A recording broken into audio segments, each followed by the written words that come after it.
If you like the video, please consider supporting James Corp on Patreon. Right, we're back with part 2. As I enjoy eating my popcorn, see what happens. Let's find out. Okay.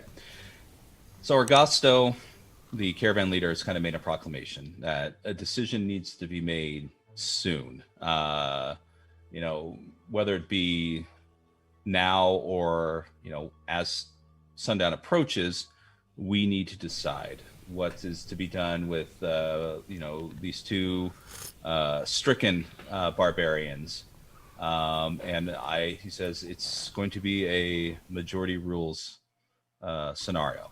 And he says, I will cast my vote that we give both of them to the elves and carry on as normal. And then he kind of, you hear the other rest of the caravan provide their votes, eventually coming down to you, which will essentially be the deciding factor. So. Milingo's going to pop off. Mm-hmm. I'm going to just say, if they wanted them, why didn't they come and talk to us yesterday before they attacked us in the wilderness? So my vote is fuck off. But they were not attack. They were attacking. One of the elves were attacking. Hmm. Yeah, and maybe the rest was far away. They should have. They should have camp. Yeah, specifically them. Yeah, I understand that, but we stumbled upon them being attacked, so we defended them, putting ourselves in danger, right? If they approached us during, that if they just approached us diplomatically yesterday, right? I assume it's yesterday, yeah? Is it yesterday? Mm-hmm. If they approached us without the violence, then I'd be like, yeah, sure you can have them. But when they we didn't know at the time that they were guilty of anything, so we defended them. Do you know what I mean? So it weren't like it was not our fault, and they'll probably then want us if they'll probably want to get revenge against us for killing their fellow elf. So, I mean, never trust an elf. That's what I say. I never met elves before yesterday. So. I remember reading the book. I think it's called Never Trust an Elf. It might have been Never Trust a Dragon, but it might be an elf. My vote is that we leave them. Or I would say, it's obvious where I'm standing. Well, you did try and murder them, but... Yeah. We should quarter them, leave them in pieces, and deliver it in a package, with roses and everything. I'm sorry, I can grow roses, it's not a problem.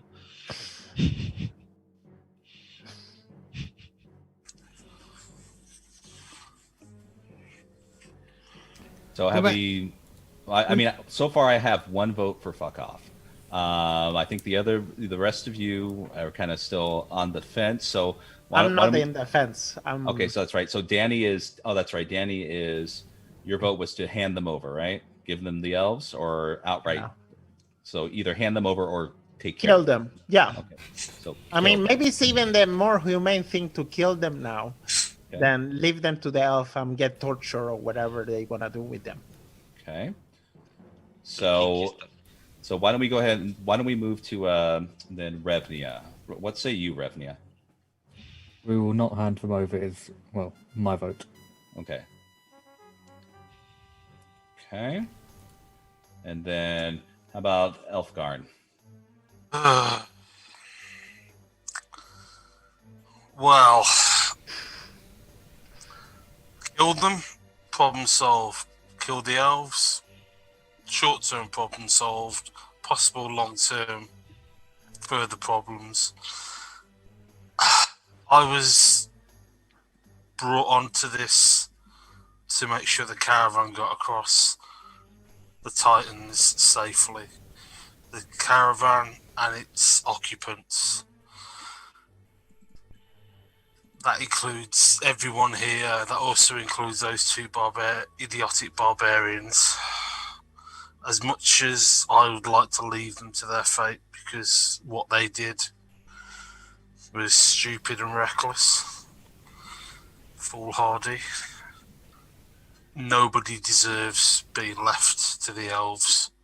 So if the elves want them, they're going to have to take them by force. I will not hand them over willingly, because they are part of the caravan. And oh God Almighty, yeah, I'm here to help this caravan. So, with Elfgarn's speech, that leaves the deciding factor essentially on the shoulders of Oleg, because essentially both Danny and James are on the side of either dispatching them or giving them to the elves. No, Revenant? No. James. Mine is basically no. The elves don't get them. Oh, They should. They should. Fuck off. Oh, the elves can fuck off. I was unclear on your usage of your fuck off. So, Okay. all right. So yeah. So that kind of brings us to, generally speaking, we've got, three who are kind of in semi-agreement one way or another that they're going nowhere. We have Xerix, who would prefer to dispatch them now, but I would imagine worst case scenario, as long as they're gone with the elves, that's a means to an end. And then finally we have Oleg. I don't know. How many elves there were? 2? There were 2. Just Just 2. But I mean these elves, they are. Well, they're like buses. They're masters. They're like buses. You wait for ages for one to show up and 2 come along at once. They're scary. Yes, no, they're very scary. I mean, these without blowing up the picture. Any pictures of elves that you see within any of the wonderful artwork of Symbaroum, these aren't lighthearted fae, sipping ambrosia while they're shooting arrows with their toes. These are scary looking, creatures that will kill you without question if you step into their forest, regardless of your reason. So, if we can use the sunstone, it would help. If we are already not giving them up. I'm for giving them up if we can make some assurances that we can pass safely. Okay. But I don't trust them. I don't know them. Okay. So with that kind of leaves it in a semi-stalemate. So sundown has not hit yet. So it's at this point in time where, would you like to wait until sundown approaches? Or would you like to just make regardless of the split, decide to go make a left or a right, or just wait and see what happens, depending, because right now we've got, let's see here. Well, no, hold on, wait a minute. We got James. So James we will not hand them over. Revnia, Elfgarn will not hand them over. Okay, so we've got Danny, Oleg, and James will not hand them over. So, sorry, my mistake.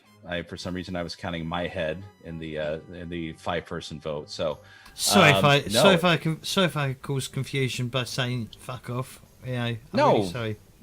No, I need to get out my my James to fuck off translation list. Depending on your inflection is what I need to translate. So there's fuck off and there's fuck off, and then so depending on what you use, I can translate it. So it seems the majority has come to the conclusion that you're not going to hand them over, regardless of Xerix's insistence. Argosto, obviously he is the leader of the caravan, but he did say this would be a democratic vote. So it has come to that. So it's not quite sundown yet. So before we move to the scene, is there anything that anyone else wants to say or do before we move the scene forward? Do we want to make any preparations in case things get violent? Well, it's going to get violent, let's be honest. Yeah. Can I heal my temporary corruption?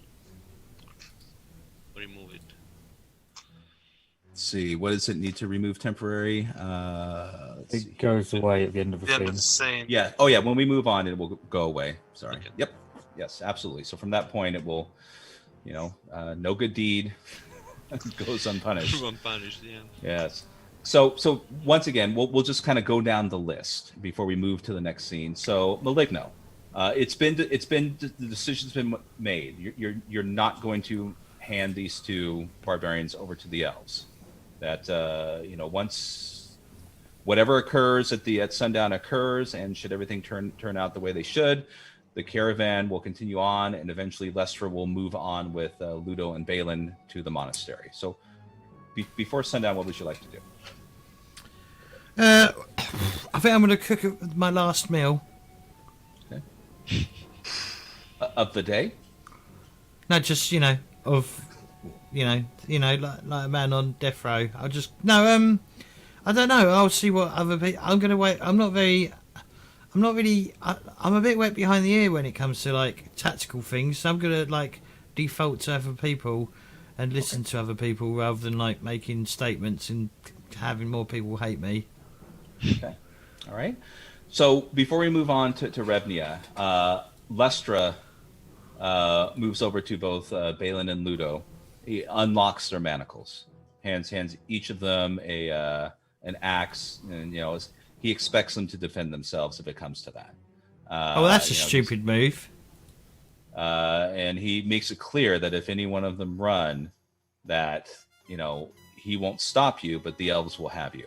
So they pretty much, this is the hill, quote unquote, that they're going to die on. So they both kind of they've come to the agreement that it's safety in numbers. So we'll see what happens, but they both sit down and start sharpening the axes that were handed to them, and just nervously await as the sun slowly begins to set. So Revnia, how about you? So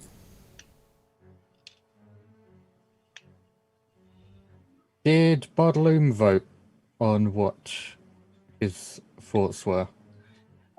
He was all for giving them over. His primary concern is to make it through the pass with the artifact that's been bestowed upon him, and continue on with his ways. But it's clear from the day that you dealt with the situation with the Sunstone and everything. His personality isn't really as stoic as yours. He kind of runs hot and cold, and has been through this whole trip.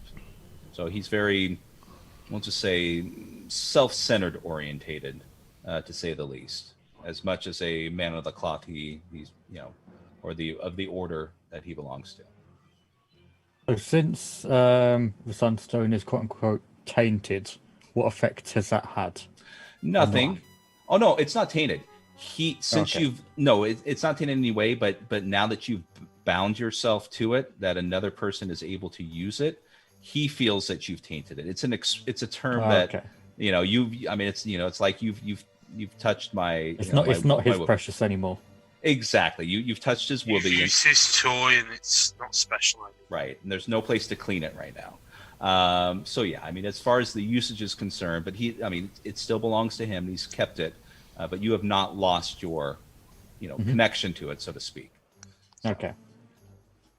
I won't really do anything during this, but at the start of, probably just before we would expect the elves to arrive, I would then, just in case, I would cast Witch Hammer on my flail.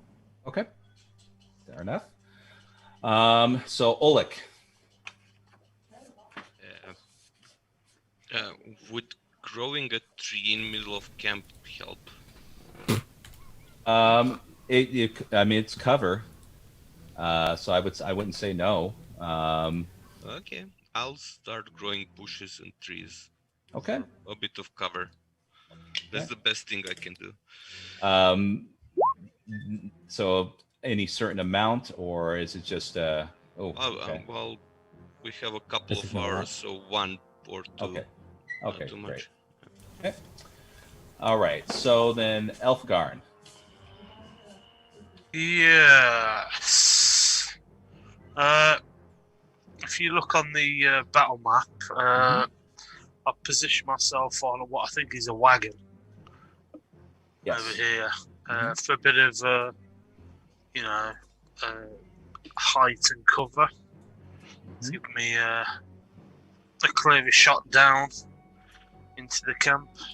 So I'm going to perch myself up there, kind of in the shadows as it starts to go dark. Arrows ready, bow at my side, in case things go the way I think they may go. Okay. Fair enough. So you're essentially setting up there, and that's where you'll be. Okay.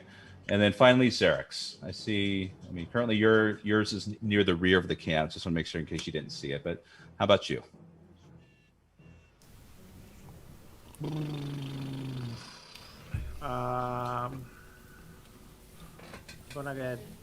I'm gonna go where Elfgarn is. Okay. All right. So up over there. Perfect. Okay. All right. So, anything else? We'll move forward to the scene. Of course, at this time, Revnia. I mean, if you want to, I'm not going to go ahead and make you stick with that. If you want to do, No, so I thought the roll was going to just do the corruption, but it didn't because I don't need to roll. It's a free action. Oh, that's right. Okay, fair But enough. it's just corruption. All I got to do. Got it. Okay, fantastic. Oh, one thing I almost forgot. Oleg. Yeah. What about Bruna? Well, I'll put her somewhere safe. I don't think that she will have fun with elves. Okay. They can turn to wolves. That's not good for sheep.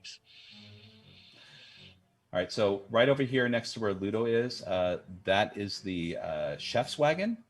So if you want to set her inside there, I'm sure she'll be fine. And should you win, there might be a banquet afterwards. So. No, but no, I mean, it effectively just want to make sure that you know that she's here, and if you need to utilize Bruna in any aspect during any scenario, she's there. But so let's move on to the next scene, and let's see here. Where did it go? All right, so the sun is essentially has almost disappeared behind the mountains. You can feel the temperature begin to drop. It's still daylight, but it's dusk, and you can hear coming from a distance, and a voice of the elf that had spoken earlier, and he proclaims. Men of Ambria, you have been told to give up the barbarians Ludo and Bellin to us. Their corruption has stagnated their souls, and they must be dealt with. Have you decided to provide them to us and the Iron Pact?